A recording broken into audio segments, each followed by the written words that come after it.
RFI Convida. Elcio Ramalho. O RFI Convida recebe hoje a professora de Direito Internacional da Universidade Federal do Rio de Janeiro, Carol Proner. Olá, Carol, muito obrigado pela sua presença aqui nos estúdios da RFI. É um prazer estar aqui. Carol, você está aqui em Paris para participar de um encontro intitulado O Processo de Judicialização da Vida Política na América Latina e vai falar do caso brasileiro. Vamos lembrar que você é uma das autoras e coordenadoras deste livro, Comentários a uma Sentença Anunciada, o Processo Lula. Essa obra reúne 103 artigos de 122 juristas, professores, advogados que denunciam o julgamento em primeira instância do ex-presidente Lula, que, vamos lembrar, foi condenado a mais de 9 anos de prisão por lavagem de dinheiro e corrupção passiva. Mas vamos começar, Carol, falando primeiramente do tema, né, desse encontro que vai ser realizado aqui em Paris, que é o papel do judiciário na vida política brasileira. Na sua opinião, qual tem sido esse papel? Bom, Elcio, como todo mundo sabe bem, o Brasil vive uma crise política, uma crise econômica, os poderes todos, eles estão, de alguma forma, envolvidos nesse processo de como solucionar os problemas do Brasil atual, desde o impeachment contestado, né, da presidenta Dilma Rousseff, então, executivo, legislativo, grande medida completamente comprometido com o processo de corrupção. Então, espera-se, tem uma expectativa muito grande do papel do judiciário na solução dessa crise. Então, há um protagonismo muito grande, uma expectativa da população sobre um poder que tem uma legitimidade de administrar a justiça. Então, claro, primeira coisa é isso, bem ou mal, por conta de um poder executivo contestado, como vive o Brasil, né, depois do impeachment sem a clareza de um crime de responsabilidade, um legislativo completamente comprometido com processos de investigação de corrupção, quase 50% dos parlamentares envolvidos nesse processo. O judiciário recebe uma atenção maior por isso também. O direito, os juristas ou os professores e advogados envolvidos nesses processos relacionados a pensar democraticamente o país, tendo em vista que nós vivemos realmente uma crise sem precedentes. Então, há uma migração, muitas vezes, de funções da política para o judiciário neste momento que o Brasil vive. Isso não diz respeito ao fato de que a polícia precisa a política, melhor dizendo, precisa de um aspecto legal para se resolver muitos dos problemas que acontecem no país, notadamente em relação à corrupção? Não é o lugar natural da política estar no judiciário. Isso acontece justamente por conta desse momento de crise que nós vivemos. Então, a interferência entre poderes está acontecendo de forma frequente agora no país, a gente está vendo. E também temos o Ministério Público. O sistema de justiça como um todo vem atuando e muitas vezes se envolvendo em questões de política nacional de grande porte, né? O que nos interessa mais, e o que me interessa mais, como uma das organizadoras desse livro, é efetivamente o papel dessa Operação Lava Jato, que é uma operação de grande importância para o país, porque se pretende resolver os problemas de corrupção, chama corrupção sistêmica, que vem de muito tempo, historicamente, no Brasil, mas que efetivamente há toda uma forma de atuação dessa Operação Lava Jato, e entre as quais, né, a concentração vamos dizer, do primeiro grau de jurisdição na figura de um juiz, de um magistrado que está na comarca, na cidade de Curitiba, e que é o famoso Sérgio Moro, né? Tornou-se famoso, apesar de ser um juiz de primeiro grau, quer dizer, suas decisões são sujeitas à revisão, obviamente, como qualquer sistema democrático de justiça. Tornou-se famoso porque ele acaba absorvendo a expectativa popular legítima de combate à corrupção sistêmica. Então, esse juiz ele guarda em si a expectativa e a esperança de milhares de pessoas de que a corrupção pode vir a ser combatida e acabada no Brasil. Então, essa preocupação é muito grande, porque alguém que tem tanto poder de expectativa, ele tem que ter muita responsabilidade na sua forma de atuar. E neste caso da sentença contra o ex-presidente Lula, isso não aconteceu, na nossa opinião.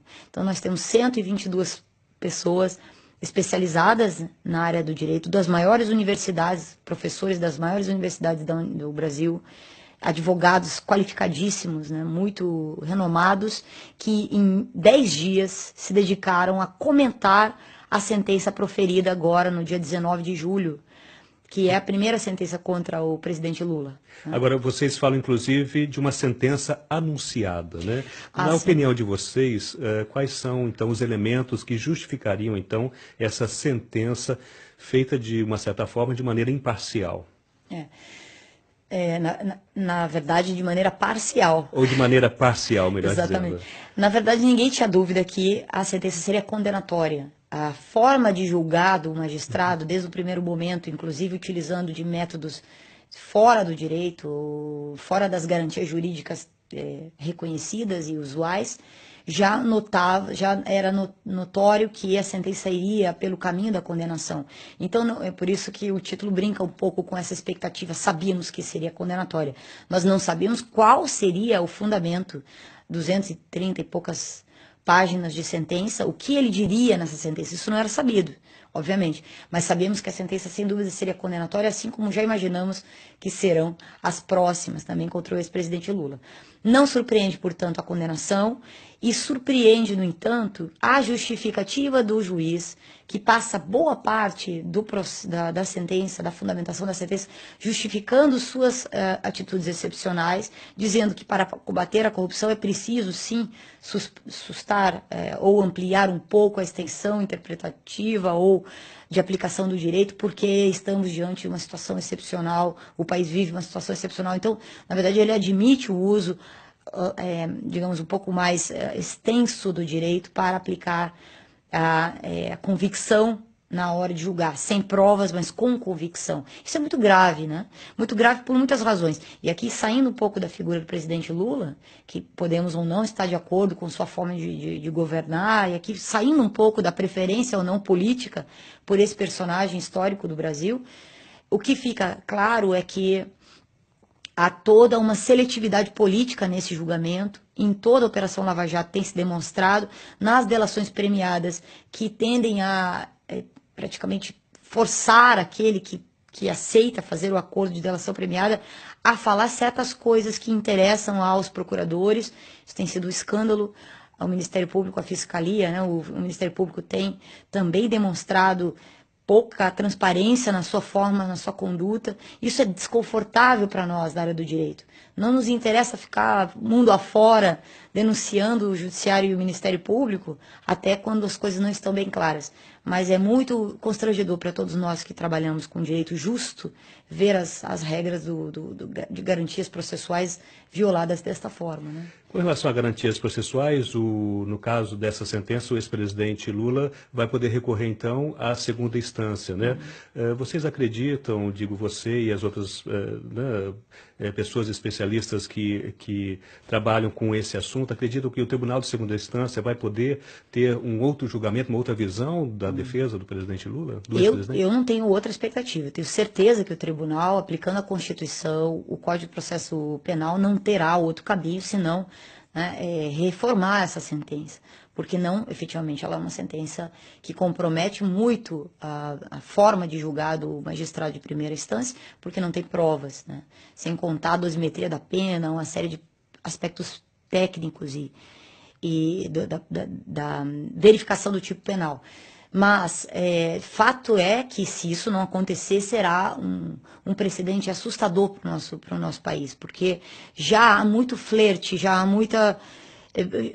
se flerta muito, já se brinca muito com exceção em outros âmbitos de relações verticais da nossa sociedade. O autoritarismo está presente em relações de poder da nossa sociedade brasileira hoje em dia. Se o judiciário também fizer isso, nós consideramos que isso pode ser um precedente muito perigoso, né?